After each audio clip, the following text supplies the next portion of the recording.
ଜଣେ ଡାକ୍ତରଙ୍କ ଦ୍ୱାରା ସପ୍ତାହର ବିଭିନ୍ନ ଦିନରେ ପରୀକ୍ଷା କରିଥିବା ରୋଗୀ ସଂଖ୍ୟାକୁ ଏକ ସାରଣୀରେ ଦିଆଯାଇଛି। ଏବେ ଏହି ଦିଆଯାଇଥିବା ତଥ୍ୟକୁ ନେଇ ଉଲମ୍ବ ସ୍ତମ୍ଭଲେଖ ଅଙ୍କନ କର।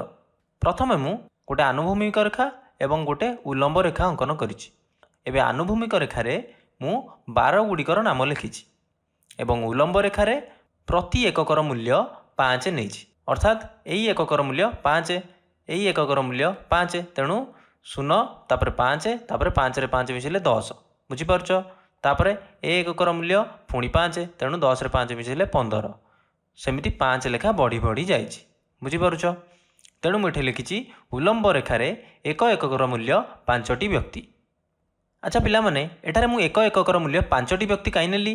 2ଟି ବ୍ୟକ୍ତି ନେଇପାରିଥାନ୍ତି, 3ଟି ବ୍ୟକ୍ତି ନେଇପାରିଥାନ୍ତି, 5ଟି କାହିଁ ନେଇଛି ଦେଖ। ଆମ ପାଖରେ ବ୍ୟକ୍ତି ସଂଖ୍ୟା ଯାହା ସବୁ ଅଛି 30, 25, 20, 25, 35, 10 ଏସବୁ 5 ଦ୍ୱାରା ବିଭାଜ୍ୟ।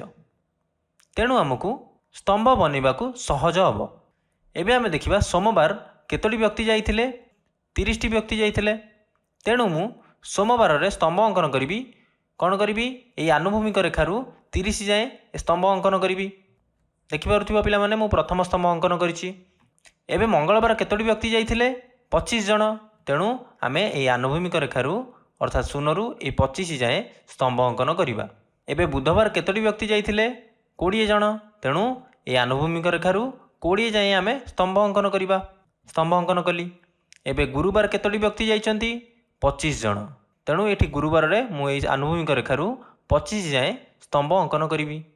ଏବେ ଶୁକ୍ରବାର କେତୋଟି ବ୍ୟକ୍ତି ଯାଇଛନ୍ତି? 35 ଜଣ। ତେଣୁ ଏ ଆନୁଭୂମିକ ରେଖାରୁ 35 ଯାଏଁ ମୁଁ ସ୍ତମ୍ଭ ଅଙ୍କନ କରିବି।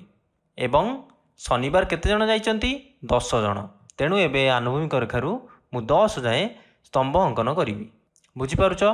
ଏପରି ଆମେ ସ୍ତମ୍ଭ ଲେଖ ଅଙ୍କନ କରିପାରିବା।